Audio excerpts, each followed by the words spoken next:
Welcome to Driven Ops Power Talk. I'm Jasmine Moore. And I'm Rebecca Heisey. We're two work besties who have spent over a decade learning the ins and outs of sales and marketing. On this podcast, we discuss all things go-to-market operations, the people, processes, and technologies that make up the engine of a thriving go-to-market function. Let's get to it. Welcome back to another episode of Driven Ops Power Talk. We have a cool episode today. We're going to continue our tech review series, but it's going to be with a little spin. Mm-hmm. So this was inspired by one of our recent episodes on prioritization and marketing ops. If you haven't viewed that, go check it out. We are going to do a tech review series on Asana and ClickUp. It's going to be Battle of the PM Tools, Asana versus ClickUp. I'm excited about this one. Yep, I'm excited too. Let's dig into it. All ops nerds are PM nerds, so this one's near and dear to our heart. Yes. So a project management tool helps a team collaborate on projects as well as manage the requests that they get from within their team and outside of their team. Tools like Asana and ClickUp help to optimize that process and really set your team up for success. Mm-hmm, definitely. So who are these for? Yeah, I mean, anybody who is managing a team, if you are project managers, if your team leads, just managers in general, a lot of marketers use this type of tool. I mean, think about, operations. Anytime a project really comes to your plate, it's a great way to just be able to link across teams, especially when you are co-collaborating with other departments. You really need to be able to keep track of those projects and make sure that everyone is assigned to their sections. They're getting them done. They're assigned due dates and things, and it doesn't get lost in translation through other various platforms like email or Slack or, just any of those types of variables that can make you not follow through on your project. I'm a due date stickler. Yeah. I am the main person preaching, hey, put a due date on it. Yeah. Put an owner on it. Definitely. Because things get lost in any PM tool. That's just like a hot tip before we get into the review. Like, add your due dates, please. Yes, definitely. I'm 100% with you right there. I think that anytime I just get something thrown on my board, I'm like, when is this due? Because I already have 8,000 other things I'm working on. And if I don't know when this actually needs to be done, it's probably going to fall to the bottom of my list. And it might be like 2-3 weeks later before I even come back to it. So, and that's fine. That's what I say. Yeah. All you have to do is say, hey, if you don't add a due date, I'm going to put it where I think it should be. Exactly. So, I'm just taking this as this is not urgent. Get to it when you get to it. So add your due dates or get it when you get it. Yep, definitely. Okay, so the format we're going to do, we typically do our hits, misses, and then our Driven Ops Power Talk rating. Yeah. But today, Becca had a really good idea. Thanks. She's going to open up G2, and if you ever use G2, it's a very cool site where you can look at different reviews and make different reviews on different tools, businesses, etc. Yeah. So Asana versus ClickUp is nothing new. There is a clean comparison on G2. So what we're going to do is go through the categories, and then we'll add our commentary because we have a lot of experience with these tools. You may find out in this review that I'm a ClickUp junkie. I love it. But I also love Asana, so I won't tell you which one I love more. I'm a little unbiased to ClickUp versus Asana only because I've only used Asana. I've never used ClickUp, but I've used other project management tools besides ClickUp and Asana. So they're all kind of similar, so I think it'll be a good review to compare. And that may change after this discussion. You never know. I know. I might want to use ClickUp. Or not. Or not, maybe. Who knows? We'll see. We'll keep you on your toes. Yeah. All right. So what are the categories? Let's go through the first one. Okay. So the first one is meets requirements, just general. And so there was a group of people who rated both tools. And so Asana gets an 8.7. ClickUp gets a 9.0. Meets requirements. Yes, meets requirements. I'd agree with that. So they both do what needs to be done, right? They're PM tools, like you said. Most of the time they do the same thing. You add a task, and then there's the general functionality of viewing the task in a list form versus a calendar versus a board. They both meet that minimum requirement.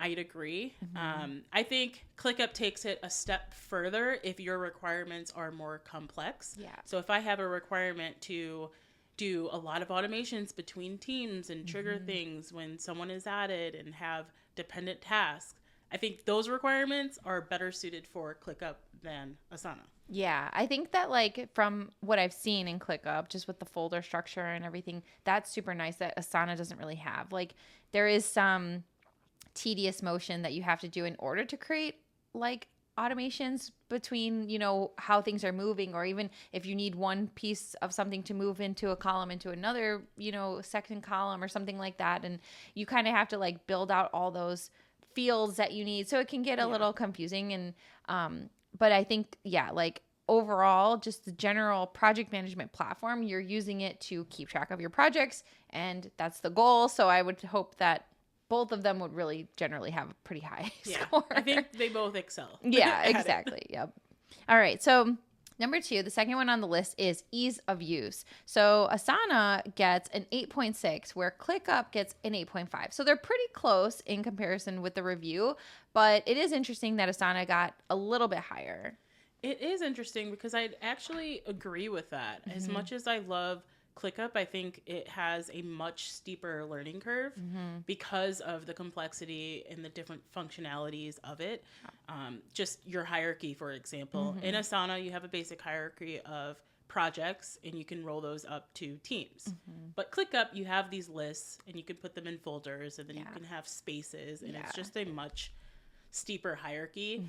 And it's harder to navigate when you have a lot of different spaces and teams working in ClickUp. So I am surprised that ClickUp gets a higher rating for ease of use. I would disagree, but I guess I'm not those 10,000 people. Yeah, maybe the people who put the high ease of use were also like you, who like that much functionality that goes into it. But I think that with all the folder structure and everything you said, that's also a benefit. So maybe a lot of the people using ClickUp really need that type of feature. And so for them, it could be easier to use because that's also what they're looking for. Whereas Asana, maybe they want it to be less structurally, built out that way. And that makes it easier for them to use. So I don't know. Interesting. It could also speak to their training. Yeah. I use both, and I have used both, and I noticed in ClickUp, I'm always getting a new video of like, here's our latest feature, here's how to do it. Oh, that's nice. Here's an article.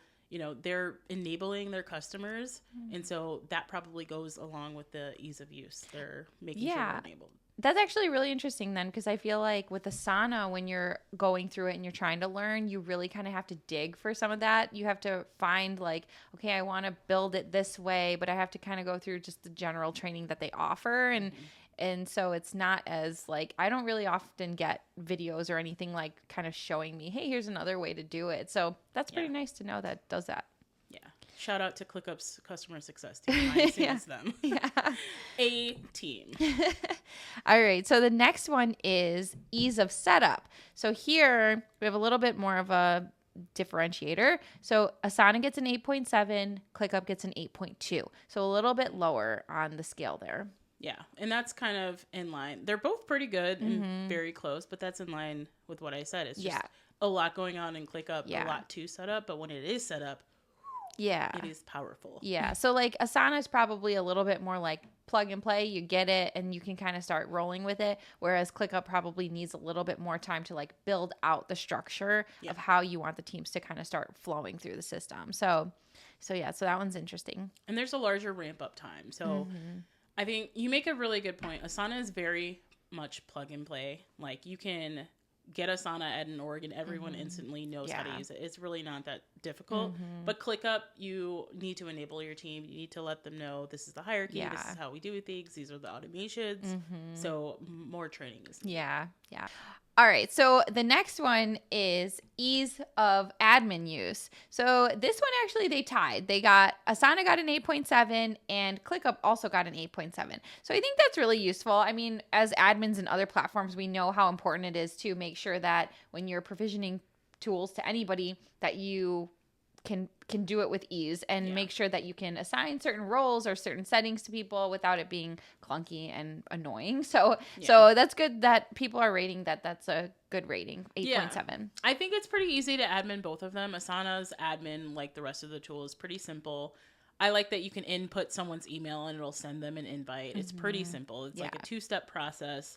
There's not many admin controls in Asana, but ClickUp is nice because you can really gate access to users as well as guests. Hopefully there's not too many permissions that you have to like block people from or whatnot, because it's a project management tool. You're just giving people access to that type of feature. Yeah. So, all right. So the next one on the list is quality of support. So Asana gets an 8.5 and ClickUp actually gets an 8.9. So sounds like ClickUp support is a little bit better than Asana. It's not terrible on Asana's part either, but just a little bit better on ClickUp side. Yeah. And I think, this is just my opinion, Asana they're newer to the game. They were founded in 2017, whereas Asana was founded in 2008. ClickUp has to be exceptional at things like training, enablement, and support in order to take over some market share that Asana has. So I hope it stays like this. I hope that their enablement, their support stays at a high level, because it really makes a huge difference for customers. But I think it has a little bit to do with them trying to catch up to Asana. Yeah, definitely. Yeah, when you're a newer, person in the field kind of, and you're trying to still like build up the brand, maybe people just don't even know the name yet necessarily. Like I haven't really used it. I haven't really been aware of it. I've definitely heard of the bigger players in the market with these types of tools, but yeah, I mean, now that I've even heard from it ourselves, just from our podcast, I'm kind of like finding it pretty interesting. And I kind of want to also compare and use the two to see side by side, like how I feel. Is it too complex? Do I prefer Asana to be a little more less complex? But I don't know. So the next one is, has the product been a good partner in doing business? So this is really interesting. So Asana gets an 8.7 and ClickUp gets a 9.1. And so that is really interesting, again, because like you said, they are newer in the field basically, and they're probably really competing against big players like Asana where everybody knows them, but they are doing pretty well with being a really good partner. So that's hopefully something they keep going like as they grow. So I was just invited to be a ClickUp power user. So I think they're a great partner in that they are identifying the customers that are really active, and even within those customers, the power users. And I don't know exactly what comes with it, but now in my ClickUp instance, I see a nice blue star. So I think they've been a great partner to me. Also pricing, as far as like doing business with them and partnering with them. ClickUp has a lower price for what it gets you. I think like the first paid tier is like $5, and for Asana it's $11. Oh, okay. So yeah, comparison. Yeah. All right. Well, that's good. At least we have like somebody who knows what the partnership is, like real experienced person versus just G2 review. Last one on the list for G2 is product direction. So this is the percent of like positive direction that they're going. And so Asana got an 8.5, but ClickUp got a 9.5. So I find that pretty interesting, because even though obviously Asana's 8.5 is not bad by any means, but it's just really interesting that ClickUp is still kind of a newer player, and they're getting such a great percentage of reviews as like going in the right direction. So it's pretty interesting. Yeah. ClickUp does a really good job with communicating that their product is developing, because they're always releasing new features like nice. AI. And does Asana have AI yet? That's a good question. I'm not even sure. I don't think so, because I haven't seen it. Yeah, I haven't really seen it either. I don't. And if they do, they're not doing a good job at marketing it. Yeah, because definitely. It's everywhere in ClickUp. Also, so many mergers that happen all the time. So I wouldn't be surprised if like some of these product, tools, like product marketing tools, start to merge with each other, because there's so many in the market now at the same time. But as far as our raw review, if you haven't noticed yet, I am team ClickUp. Yeah. I love it. I love both. I have clients in both. I use both. One thing I really like about ClickUp is I can log in once and I can switch between the different instances that I have access to. And then also, which we didn't touch about, guest access. Yeah, that's so nice. ClickUp excels at this. I can give like a client guest access to a list. They only have access to that list. Yeah. And they can be assigned tasks. They can comment on tasks. They can change statuses of tasks. They pretty much have like carte blanche access to that. That's huge. List. Yeah. For free. That's huge. I mean, really, because like even when I think about just the types of permissions that I've had within Asana or like other team members have had, it gets a little clunky. Like there's times where we've used it for like forms where people need to like submit troubleshooting issues or just request for things like content or builds for things or automation rules. And if they don't have a license, in order for us to tell them that it's complete or ask questions, we have to go to another platform like Slack them or message them somewhere else to say, hey, I have a question I need to follow up on. And we can't just do it in the platform. So that's really nice that you can give kind of like a little bit of permission for outsider use without having to use up a whole seat. Yeah, it's nice. It's definitely a miss on Asana's part. Back to our hits or misses. I think this is a huge miss on Asana and a huge hit on ClickUp. Yeah, that's awesome. That's really nice. That's a definitely huge hit and plus for them. So if you're deciding between a PM tool, I mean, they're both great. I like to compare them to Apple and Android. Apple, although it does, I don't know, maybe it changes. They drop something every year, so they're doing something every year. But Apple is like basic. The user interface is simple. It's very intuitive. It's clean. It's aesthetic. It's nice. I have Apple. I love Apple. But Android is highly customizable. They're different. Like you can look at somebody's phone, like one Android and another Android, and like they could be set up totally different. But everyone's Apple has the same thing. Like the apps are the same icons, they're the same. So I compare that to Asana and ClickUp, where Asana, tried and true, simple, aesthetic. ClickUp, very highly customizable. Yeah. Yeah. But I contradict myself. I like Apple, but I love ClickUp. Yeah. So that's just me. So you like the Android version of the project management tool? Yes. But my phone, I need it. You I don't need know. Apple. Yeah, I'm a sucker for Apple. They got me. Yeah. I'm looking at an iPad. That's so funny. So what is the score then? What do you think is our, Driven Ops rating score for between Asana and ClickUp?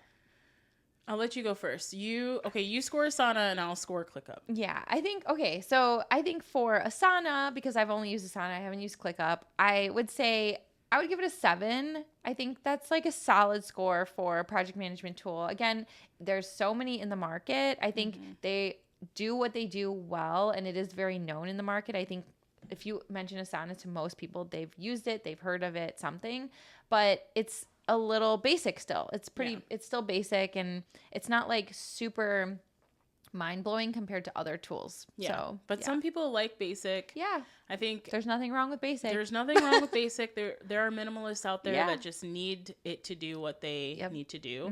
I think that's the only hard thing about ClickUp. If I gave it a bad score, there's a lot going on. You have a lot of lists, a lot of folders, customizations. Like it takes a lot of time to figure out what's going on and to customize it to your liking. Yeah.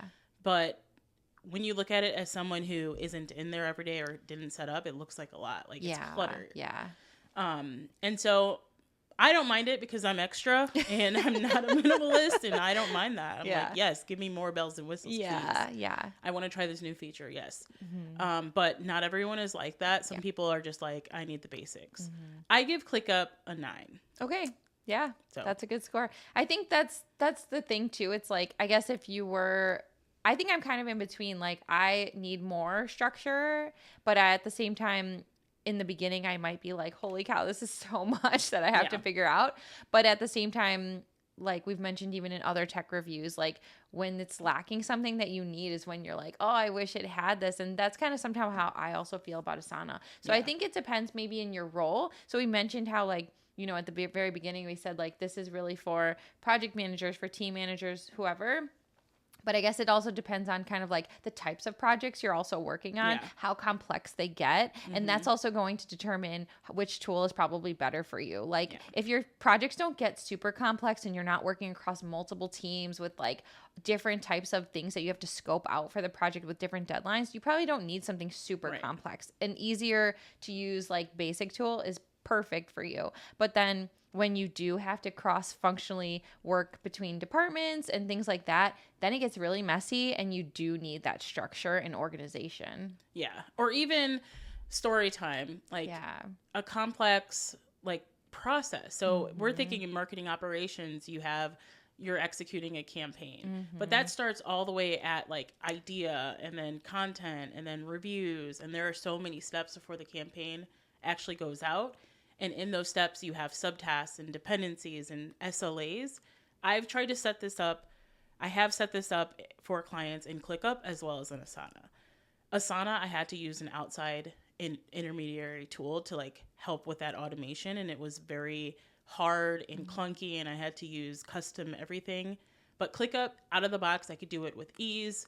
You can set dependencies and SLAs. Like once this task finishes, then it'll kick off the subtask below and set a due date. It's like very clean that way to where you can create this whole process in ClickUp and just be in ClickUp and not need any outside automation tool. Yeah, that's nice. And I think that's definitely where anybody else would have to like determine, like I need something like that, or maybe I don't ever function like that. So I'm just really using it because I want to keep myself organized, you know? So I think overall, both are really good tools. I think it really definitely depends on your workflow and what you need to just keep yourself organized. Yeah. But let us know if you are one of our YouTube viewers. Yeah. Comment down below. Let us know if you use one or the other and why you like them and why you don't. Yeah. Or if you even use a different one and like what your opinion is on those. We'd love to hear it because we want to know all the tools.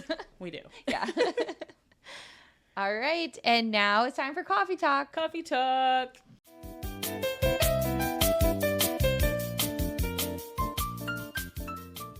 What's on the agenda for today? What do you think about seasonal emails that go out? Like, all right, so we're getting close to Halloween here, and like, what do you think about the emails that are like, hey, it's spooky season, get the sales? I mean, is it cheesy and super tacky, or is it effective because even though it's tacky, it gets people to read it and say, hey, that's tacky, but now I read your email and I'm thinking about your product. So what do you think? Well, something like, we're falling out of our deals, or their deals are falling from the sky, and then like the graphics. I mean, I think they get my attention, and I obviously don't unsubscribe because of them. But I mean, I like them. I don't know how well they work with B2B. To me, that seems like a B2C type thing where you're selling something and you're trying to get someone's attention and have a quick transaction. But I'd like to see that more in B2B. I think that adds a little bit more casualness. Yeah, I think so too. I think that like it depends on what you're selling in B2B. I think that like most people are not buying spur of the moment for B2B stuff, whereas for the B2C, world, it's more of those types of sales. Like, hey, we have a discount this weekend, or hey, it's like, we're getting rid of our, spring stuff, come in and buy out all the things or whatever. But yeah, so I definitely think it's the audience you have to focus on for those types of messaging. But at the same time, for B2B, it may not necessarily get the sale, but it still gets your brand awareness, I think, because if you can still get the email to just get them to look at your content. Yeah, exactly. Look at your content, look at anything that you've added as your, call to action, like, hey, maybe I'm linking to some video, or I'm linking to, some really nice blog or article, then it might help a little bit just because it is kind of out of the box. But I don't know if it's going to make like that, hey, I want to buy your, drop all this money and buy your big old product. Yeah, I think it's more for like an SDR function, trying to get someone to get on the call with you and reply to your email. Like, I think it'd be funny if I saw an SDR and they referenced like being ghosted in the subject line. A nice meme of a ghost around Halloween. I think that's creative. I'd probably respond. Yeah, exactly. Yeah, and that's the thing too. I think that like even myself, like I generally am one of those people who pretty much ignore those types of outreaches, but when somebody does kind of like really hit it out of the park by being out of the box and like focusing on maybe something I've said, or trying to be really like niche and like really catch my attention, and they did some homework, they put some effort into it, then I try to be like, okay, that was good. I'm not buying right now, but maybe maybe. So if you're an SDR out there, flex that creative muscle. We like it. I like to see it. You have to add some personalization into it, and I think it definitely makes you stand out a bit. So it's fun. That brings us to the end of our episode. We hope you enjoyed it. And again, leave us any comments or any opinions that you have in our comment section. See you next time. Be sure to like, subscribe, and follow us on all social media platforms. Keep up with us and all of our hot takes on all things go-to-market operations. See you next time.